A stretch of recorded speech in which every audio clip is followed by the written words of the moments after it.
Hello everyone! Welcome to my channel. Welcome to today's video. Today's video is going to be going over my June purchases and empties. So that is exactly what it sounds like. I'm going to be going over everything that I purchased for the month of June, as well as everything that I finished in the month of June, and my thoughts on them, if I thought they were worthwhile purchases, if I would repurchase the empties. We're going to get into all of that. So if that sounds good to you, make sure you give this video a thumbs up. Subscribe if you haven't yet. I would love it if you stuck around. But with all that, let's just get into it.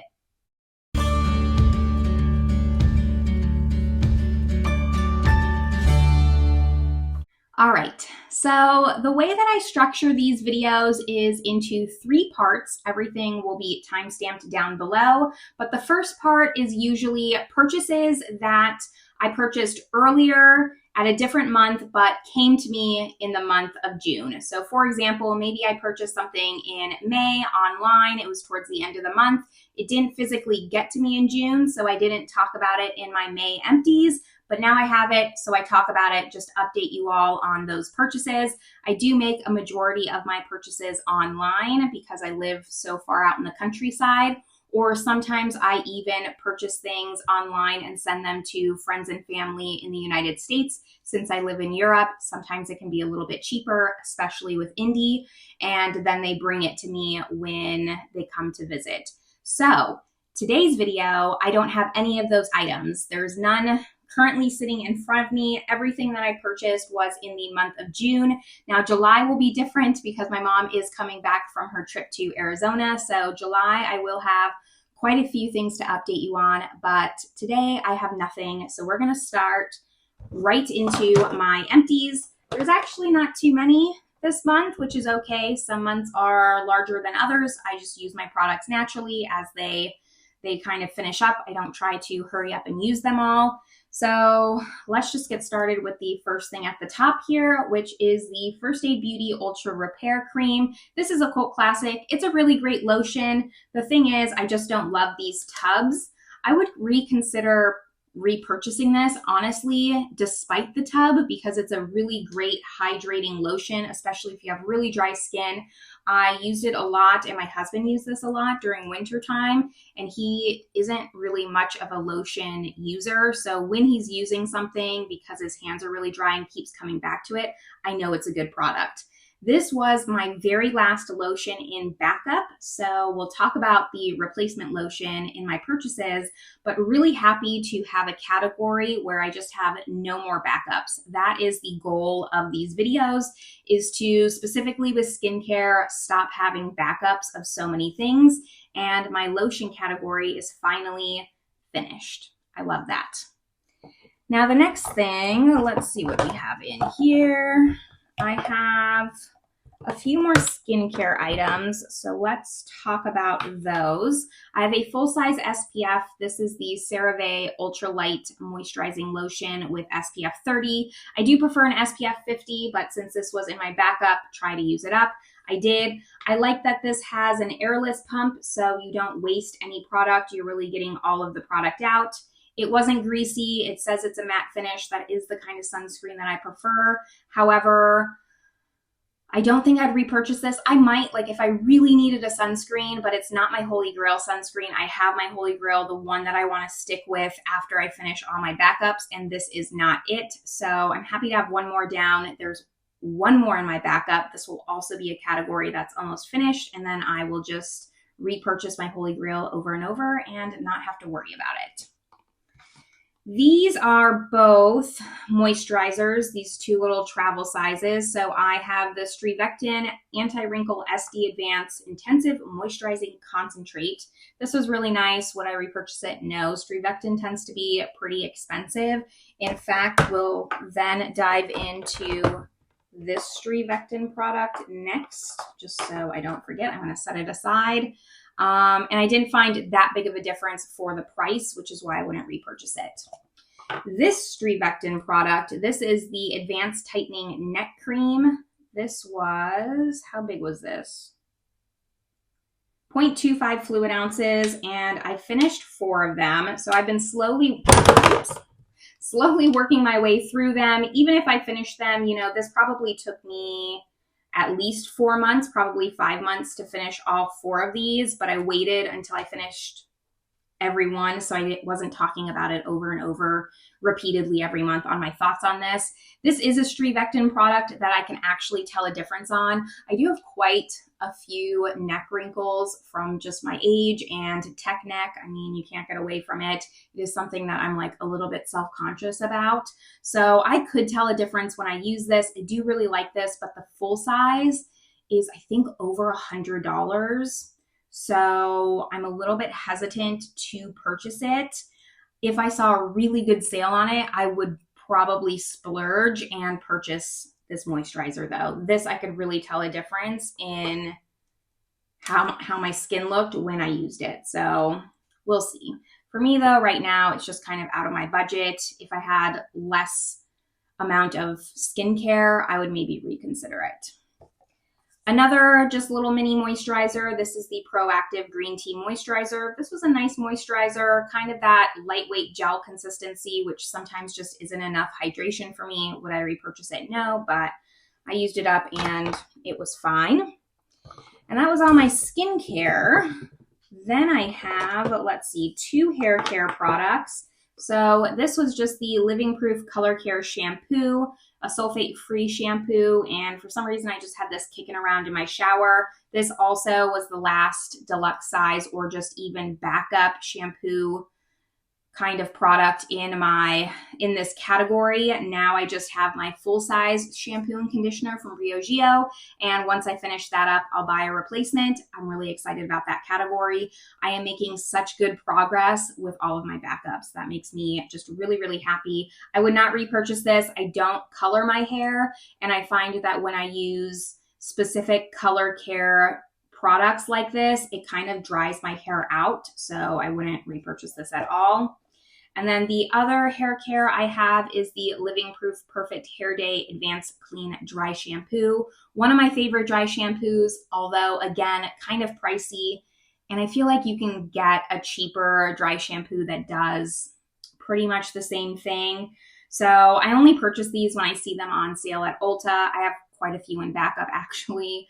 So when I get through them and stop doing that, I would potentially pick one up again. I also really like the Matrix dry shampoo. I find that sprayer to be really strong. So I'd have to compare prices and then I'd probably just purchase whichever one was less expensive. But if you want like a higher end dry shampoo, I really like this one. It does the trick. It doesn't leave a white cast and it really does like make your hair look less greasy. So I would recommend this. 3 more empties to talk about. One is a fragrance. So I emptied this out in my project pan. I'll link my project pan playlist up above. This is the Clinique Happy fragrance and it's really nice. I like this fragrance. The reason why I honestly picked it for my project pan is just because the bottle's a little bit not special, kind of plain, and I like to display my fragrance, as you can see. So I thought it would be best to try to finish up one that maybe wasn't as special to use. I still like the scent. Had a really good time with this fragrance, no complaints. I don't think I'd repurchase it again though, because I have enough fragrance and it wasn't enough of a favorite to want to have another one. We had a good time together and our time is over. The other thing that I finished in Project Pan was my lipstick. So you would have seen this if you saw my update, but this is the Buxom Powerplump Lip Balm in the shade Glowing. This took me so long. It was basically brand new and I wore it down to the plastic. I'm not going to dig it out because I actually really did not enjoy this product. I'm just going to throw it away. I just found that it wasn't really a lip balm. It had no nourishing components to your lips. And sometimes it just looked thick and heavy on the lips. It didn't really sink into your lips. So I didn't love this. It was so chubby. It took me a really long time to finish it. And I'm very proud of myself for sticking with it and actually seeing this through. So I'll be also equally as excited to throw this in the trash.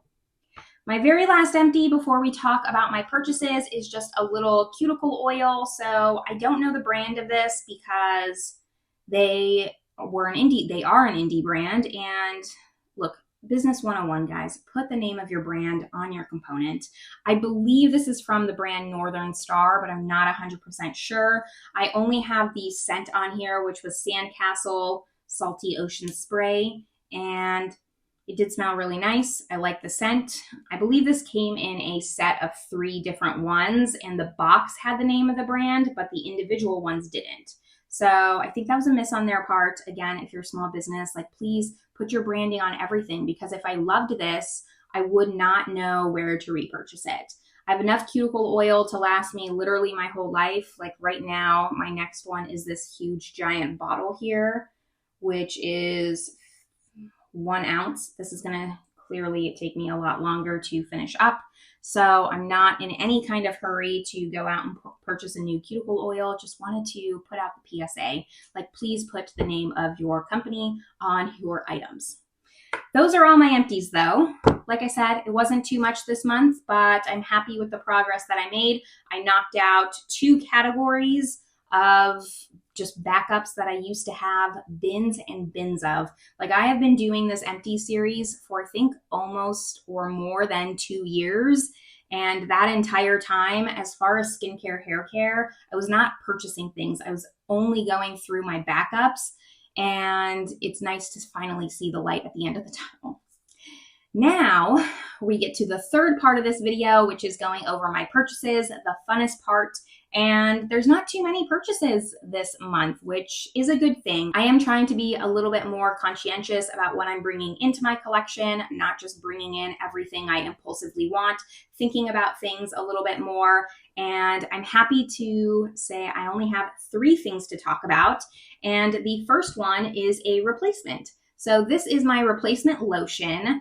I love a squeezy tube. That's my favorite type of way to apply my lotion. You can get everything. It doesn't get messy, and I just like it a lot. I find that the pumps just stop working after a while. The tubs get messy. I like this kind. I just went on Amazon, looked for an ultra hydrating lotion, and picked one out. This is the Neutrogena Intense Repair Cica Balm. So this does have glycerin in it, which means it's a little bit Vaseline-y.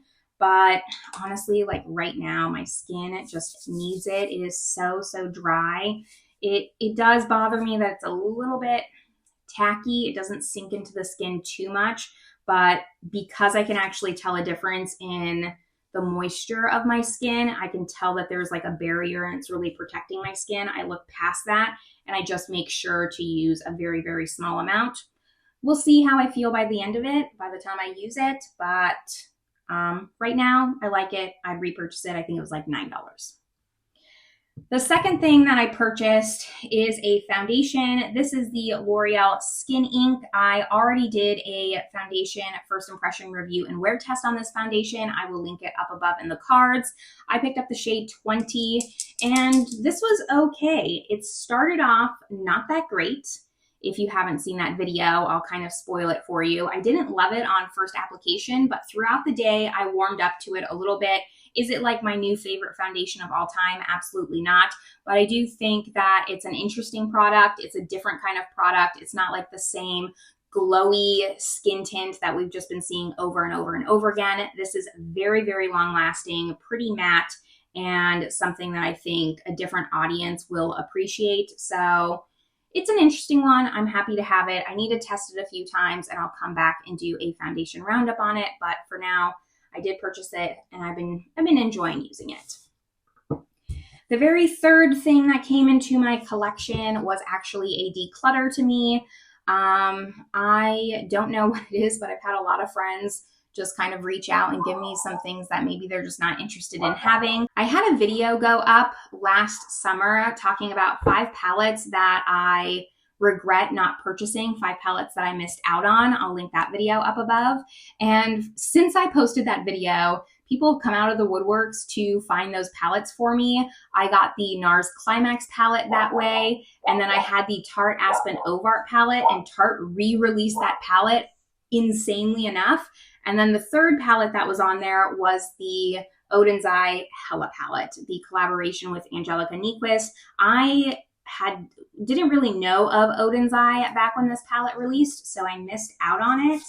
And I don't know, I just had like regret This one is not even new. My friend had never used it, and then she just kindly decluttered it to me.